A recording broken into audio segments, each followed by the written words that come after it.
Finding out how to become an independent adult can feel like the dead of winter. The air is bitterly cold, the sky is gray, and the tree limbs are dead. Often the body aches and mourns for something more joyous, like the arrival of spring. At 31, I've found that it is vital to stop and appreciate the scenery around you, something that's possible no matter what environment you're in. I truly enjoy winter, but when spring comes, my ambitions are revitalized. The grass turns a crisp green, flowers bloom into vibrant colors, and the air feels lighter. My dreams feel validated. When I lived in the city, I would pause during anxious moments to look at the clouds or appreciate the freshly mowed grass, the dandelions in the sidewalk cracks, and even the whiff of exhaust fumes and damp concrete. It took a long time to accept my non-traditional path, but I've learned that a flower is not less beautiful just because it grew through concrete. I'm still traveling towards my final destination, but I'm no longer afraid of the cracks in the sidewalk. My academic path has been long. For years, I let the length of that journey make me feel like I was failing. The hardest part wasn't that people doubted me, it was the opposite. My teachers and friends' parents saw my potential, but potential isn't the same as having a path.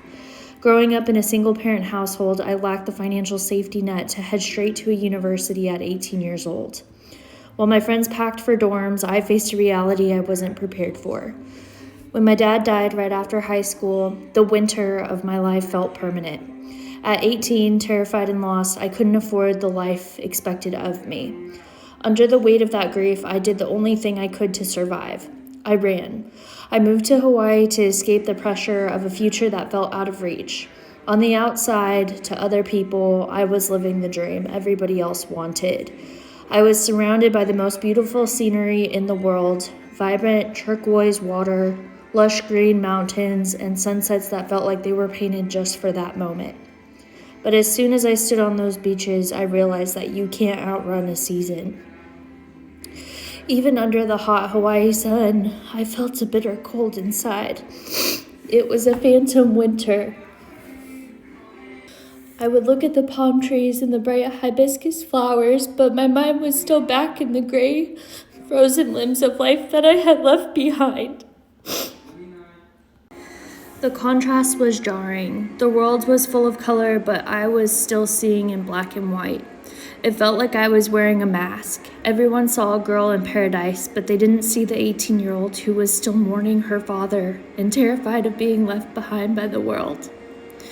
It was there in the middle of all that beauty that I learned that the hardest lesson of all is that you can change your zip code, but you can't change your heart's climate until you're ready to do the work of healing yourself.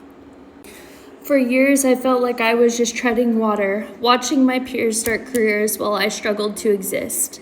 It's easy to feel you've missed your chance when your timeline doesn't match the world's. I didn't start community college until I was 24, eventually graduating in 2019. I moved back to Missouri and finally found the courage to enroll in a university. Taking the non-traditional route meant a decade of comparing my behind the scenes to everybody else's highlight reels on social media.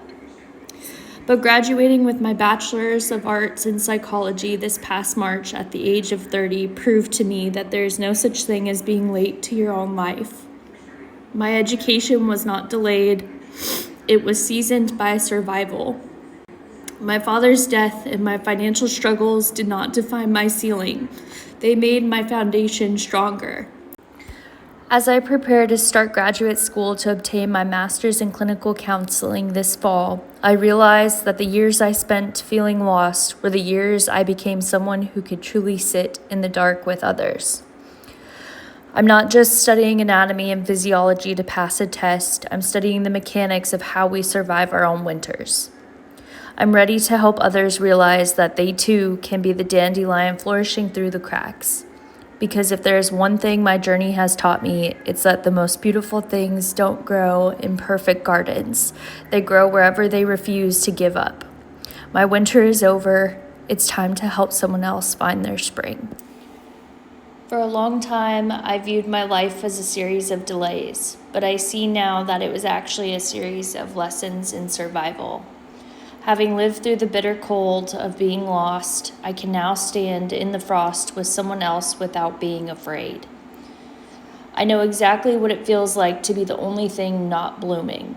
I want to be the professional who looks at a dandelion, someone the world might overlook, and recognize the incredible strength it took just to break through the surface. I am carrying every move and every loss with me. They aren't weights anymore, but the very tools I will use to help others heal. This scholarship represents the final bridge between my past survival and my future career. By alleviating the financial pressure of this transition, you are helping me focus entirely on mastering the clinical skills required to support those in their darkest seasons. My destination is finally in sight. With your support, I am ready to turn my lived experience into a professional practice and help my future clients realize that their spring is much, much more closer than it feels.